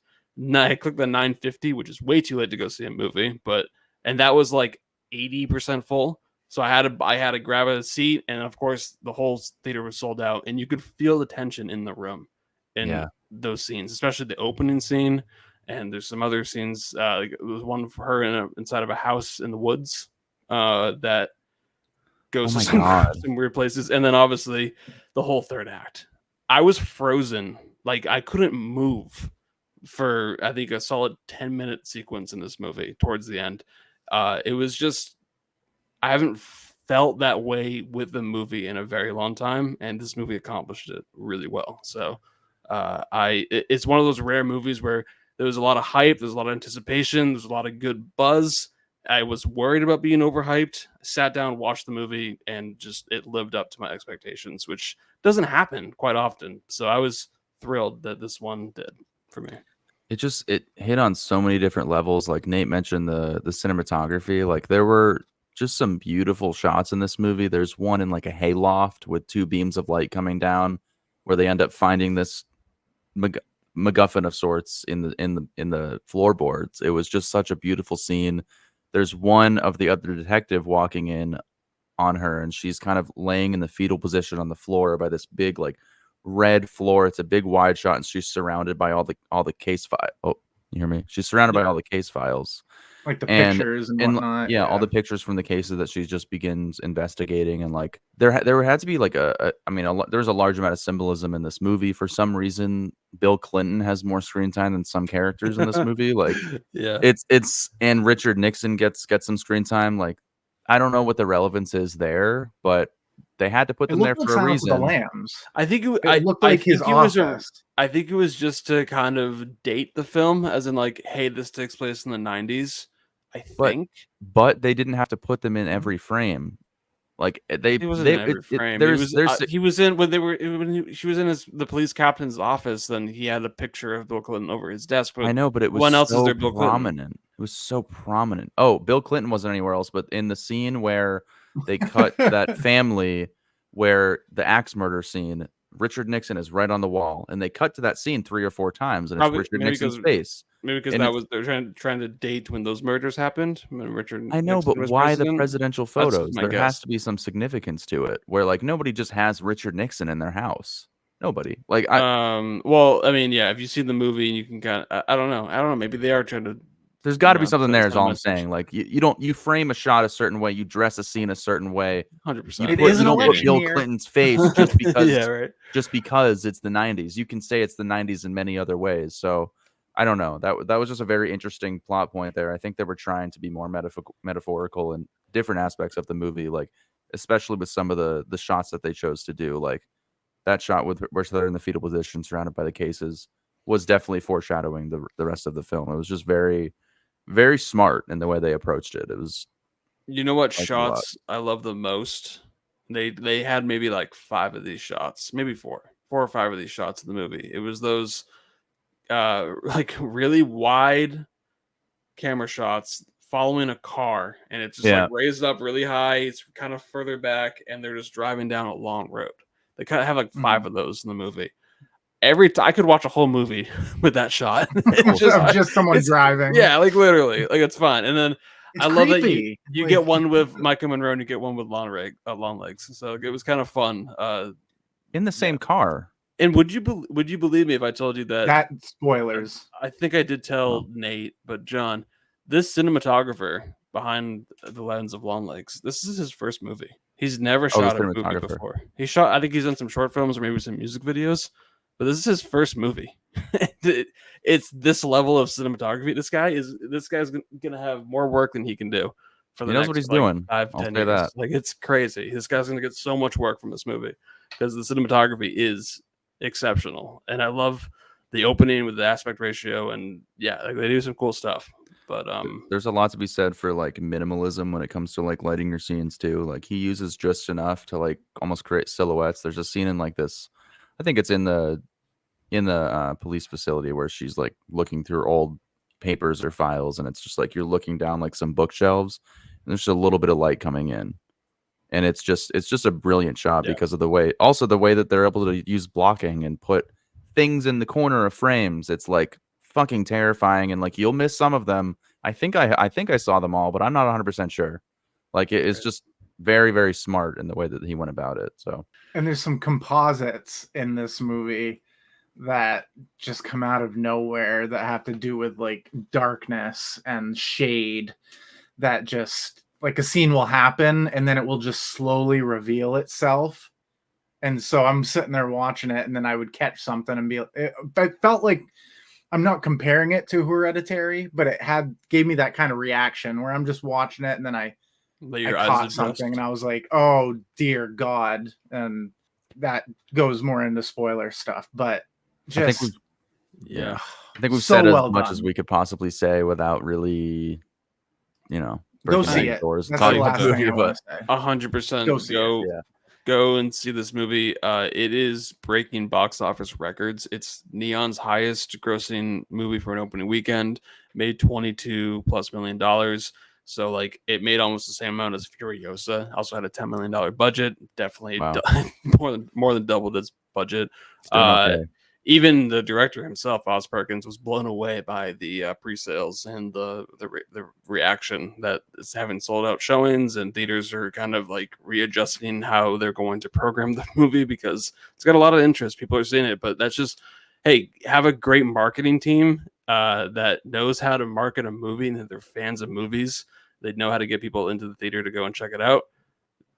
They need a raise, and they deserve a pat on the back because they are the reason why this movie is so successful. And I'm so glad that it worked, because I'm so glad that people got to see this movie because it's incredible. So I went pretty big. This is one of my favorites of the year so far. Right now it's a 4.5 out of 5. Wow. But it's like a day one, buy it on Blu-ray. I'm buying that on Blu-ray. Definitely going to rewatch it. I just love the cinematography, the editing, the slow build, kind of 3-part chapters that this movie is. It definitely pays homage to other thriller and horror movies like Seven, Silence of the Lambs, and some other stuff. And it does have a kind of a swing for the fences stuff that happens later on that I was all for. So I was just really, really happy with this movie. And it's one of my favorites of the year. So 4.5 for me.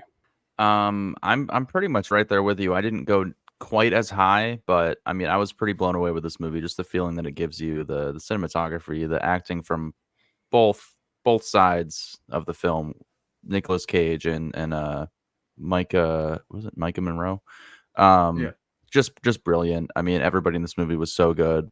The mother, I mean, geez, she had some crazy scenes too. She was, I mean, you could do a reel with honestly every scene she was in. She was fantastic. Maybe this movie gets some recognition. I don't know. Maybe Nicolas Cage maybe gets a Golden Globe. I mean, it's possible. I wouldn't put it past him. But yeah, I went 4 out of 5. It's definitely a rewatchable movie. I mean, it's just one of those movies, man, that like when you're gonna talk about it, you're gonna be like, have you seen this movie? No? Okay, well, we're gonna watch it tonight. It's like what happened with Hereditary. I watched it 6 times because people hadn't seen it, and you have to see this movie. So for me, it's gonna be one of those rotating like Spooktober, cold Halloween night type movies, like or rainy outside. So Longlegs, baby. Oh, fuck yeah, Longlegs. Yeah. Nate. All right. Yeah, I went very high on it as well. I also gave it a 4.5 out of 5. I will confidently say right now,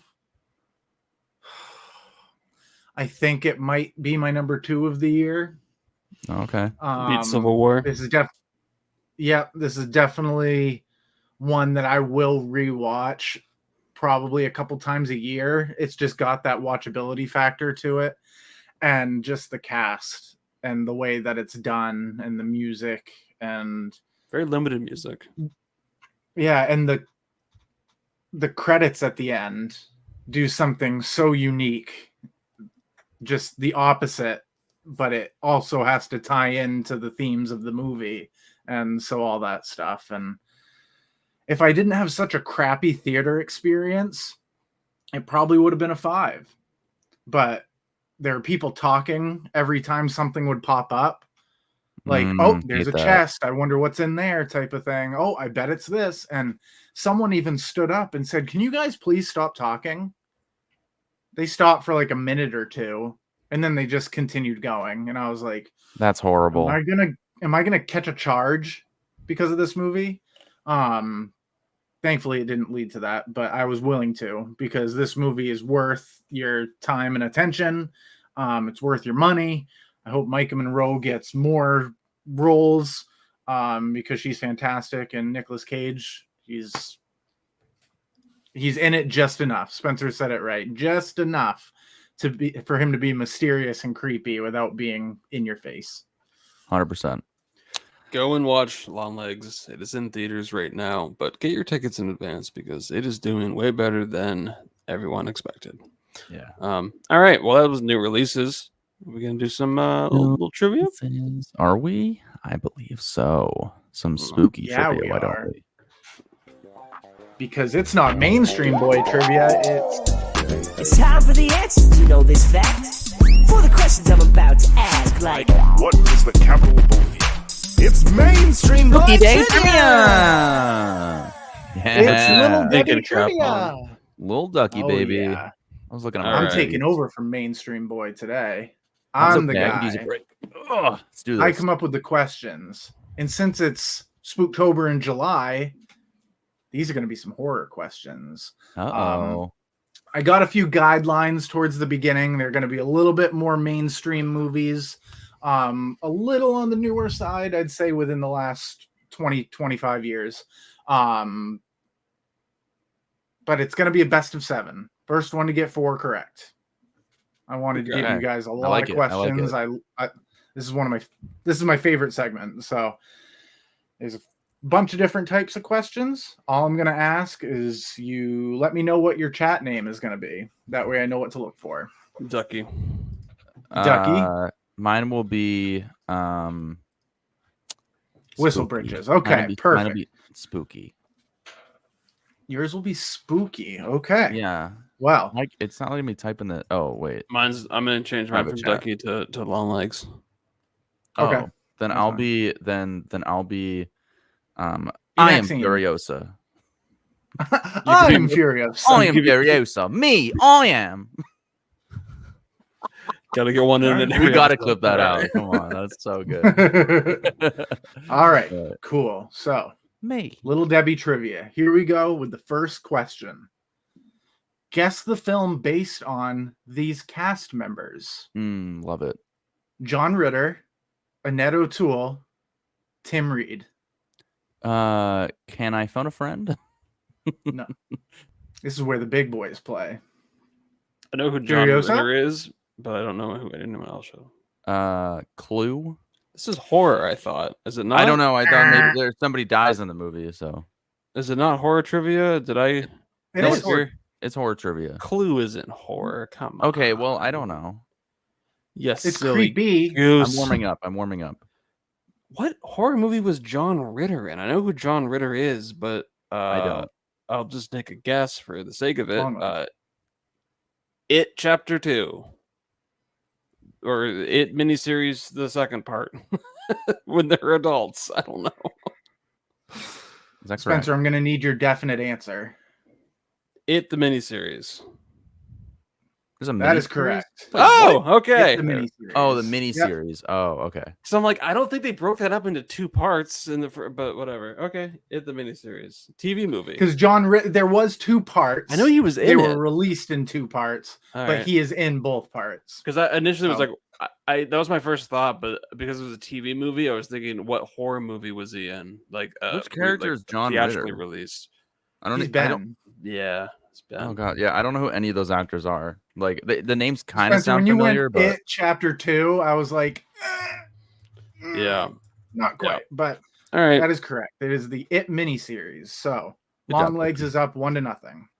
Next, But I'm film, Furiosa. me. Oh, Guess she says that. It's in an outtake, Spencer. guess the movie Me from the tagline. Yeah. Pay okay. attention. Yeah. Man is the warmest place to hide. Furiosa. Under the skin. Incorrect. Little long legs. Little long legs over there. I feel like that was a pretty good Happy guess. birthday. happy birthday, Nicolas Cage. I thought you did a really good performance. Is Marcel here? But I had to poop in my pants. So I missed part of the movie. You don't want to poop in your shoes, Marcel. Any guesses, anybody?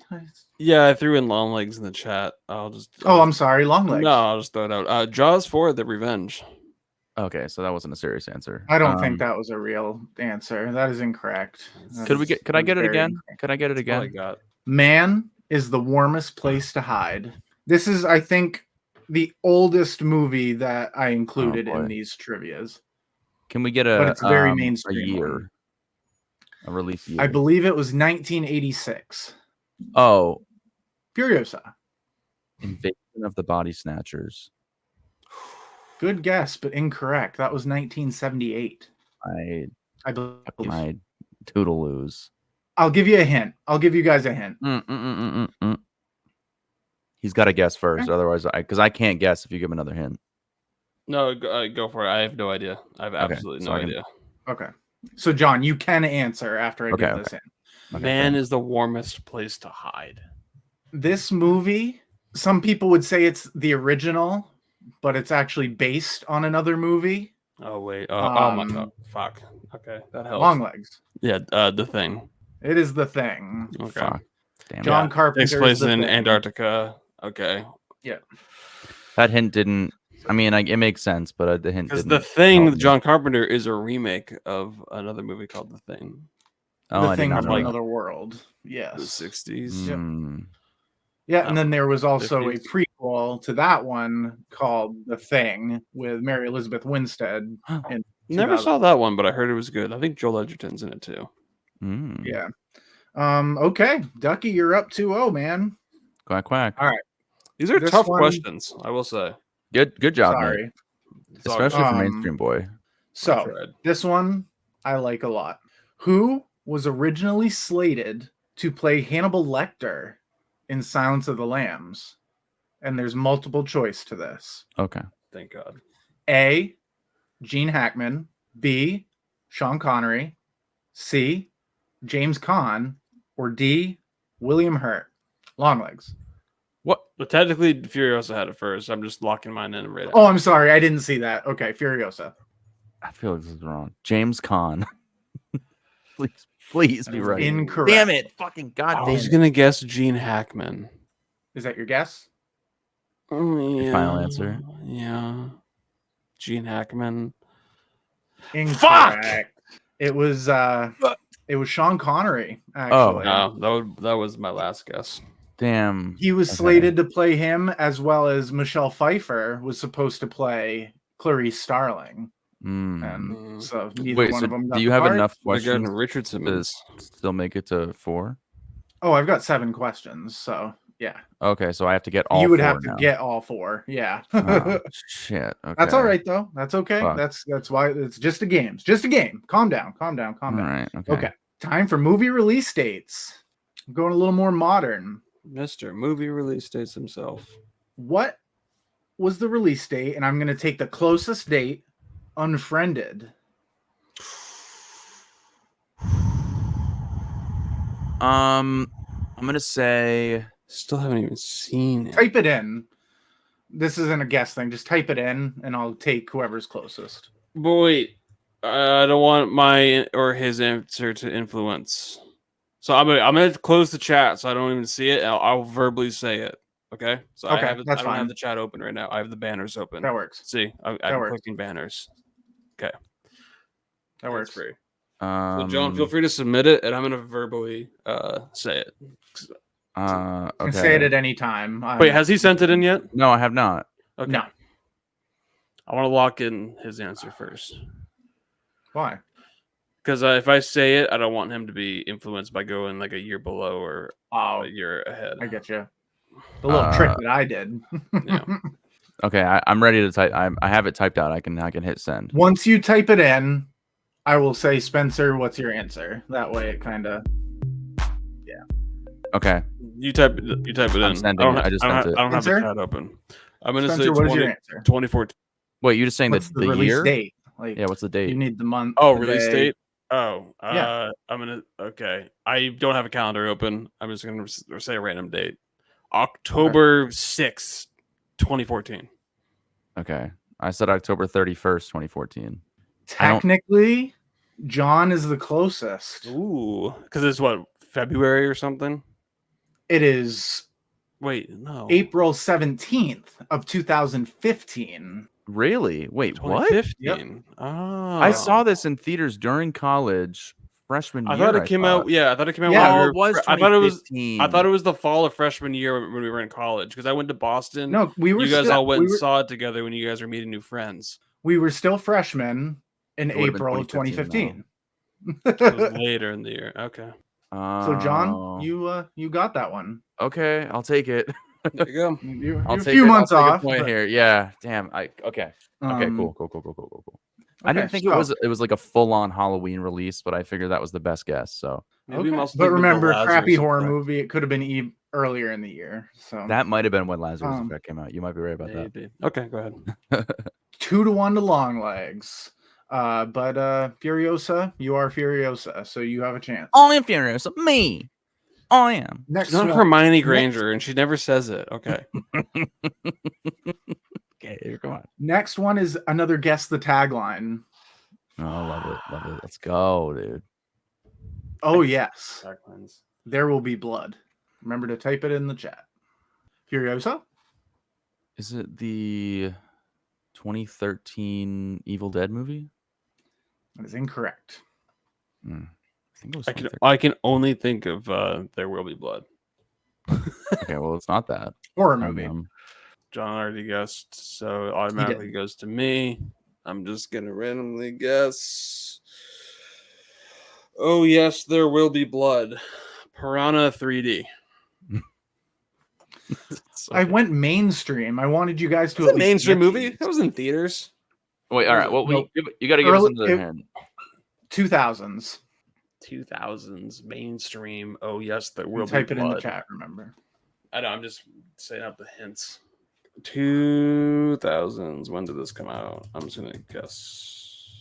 Longlegs. Longlegs. Blade 2. That is incorrect. Gosh darn it. I don't know any 2000s horror movies off the top of my head. Like before 2010 is what we're saying. 2000 to 2009. Yes. Okay. Kill Bill. I don't know. Bad guess. Horror movie. I know. Okay. He guessed. I'm throwing Longlegs back in the chat. The biggest horror franchise of the 2000s must have been Saw. So I'm gonna go Saw 1. That is correct. The Oh. original Saw. Yes. Oh shit. Okay, Oh well, yes, there will be blood. It was even on the DVD cover. 'Cause So- my next guess after that was Underworld. So I'm glad we finally damn, got that's that. a good All right. guess. Well, I can't win All now, right. no matter what. So there's not enough for me to Yes, get you. 4. Well, you could tie, and then I would have to think of a third question, a last question. Okay, that's what I was So, hoping for. All right, cool. Don't be such a negative Nancy there. Wait, so Well, I you know, didn't- I didn't the win? writing is on the First to wall, three? so here we go. Spencer, you're up 3-1. In what state did the Blair Witch Project take place? Come on, Long so legs? quick on the trigger. Virginia? No, fuck! It's not that. Incorrect. No. Furious. Damn it. Get it wrong, bitch. What the fuck? I mean, Get it wrong. the Blair Witch Project, West Virginia. It's incorrect. Fuck. Longlegs? Is it Maryland? It's Maryland. Oh my god. Let's Burkittsville, go. Maryland. I was gonna say Where- Pennsylvania. I feel like that's closer than West Virginia would have been, but that's still wrong. Still have never seen Spencer was like, I could see the steam coming off. I was like, oh god, if he How do doesn't you get know this, it's that? gonna- What? How do you know that if you've never seen it? Besides the fact that I've never seen Blair Witch Project, I know a lot about Blair Witch Project, like the movie. I played part of the video game. I haven't seen any of the movies, but I know the lore behind it all, and like I've read the plots and stuff. Yeah, I have no interest in Cool, ever well- watching them. It's So, definitely dated now. I don't think it would give you the same thrill that it would No, have back in exactly. like 2002 whenever it No. came out. No, it should have been a Um, movie I watched when I Ducky was like did- 10. So Yeah. So Big Ducky mistake. did win 4-1. let's go. But I have Good one more question, job. so I'm just gonna throw it out there. Okay. For Um, fun. Palate cleanser. What was the name of the witch in The Conjuring? Valak. You don't have to. Nope. La Llorona. No. Valak was definitely the witch. Because in The Conjuring 2, she literally says, Valak is the nun. Oh, the witch. The witch. In the first Conjuring. Dude, I can't even pronounce this. Oh, am I thinking? No, I'm not thinking of Insidious. The Conjuring 2, the nun. Okay, the nun is named Valak. I googled it, so I know the answer, but I couldn't even pronounce it. Okay, what is it? What is it? I don't even know. Bathsheba Sherman. A metaphor. Because they say Bathsheba like 40 times in that movie. Well, Spencer, congratulations. You did it. You could walk for hours. Sorry for my terrible questions. Those are really just tough questions, not terrible. Good questions. Just hard. During that. So, yeah. Good job, everybody. Well, congratulations, Longlegs. Woo! He'll take it. But I'm still curious of me. I am. The man downstairs will gladly take it. It's Furiosa, not Furiosa. But we're at 150 here, so we gotta get the fuck out of here. Good work, everybody. Roadhouse. See you in 2 weeks. Talk about some other movies. I'm very much looking. I don't know what we're gonna watch. But... Yeah, I wonder what that's gonna be. 2024. It's Deadpool and Wolverine. Oh, July 26th, everybody. During this time slot, and Twisters. I'm really looking forward to that. I think that pairing them are up like that. It's gonna be pretty fun. So yeah, little Twisters, little Deadpool and Wolverine, some mainstream movies. Can't wait. At ThoseMovieDudes, Instagram, Facebook, TikTok. If you're listening, you can watch us on YouTube. Type in ThoseMovieDudes podcast, all one word, if you want to see our beautiful faces. And your beloved host, Jonathan.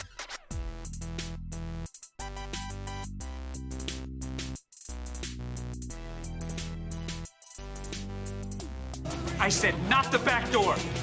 There's doors we don't do. The back door's one of them.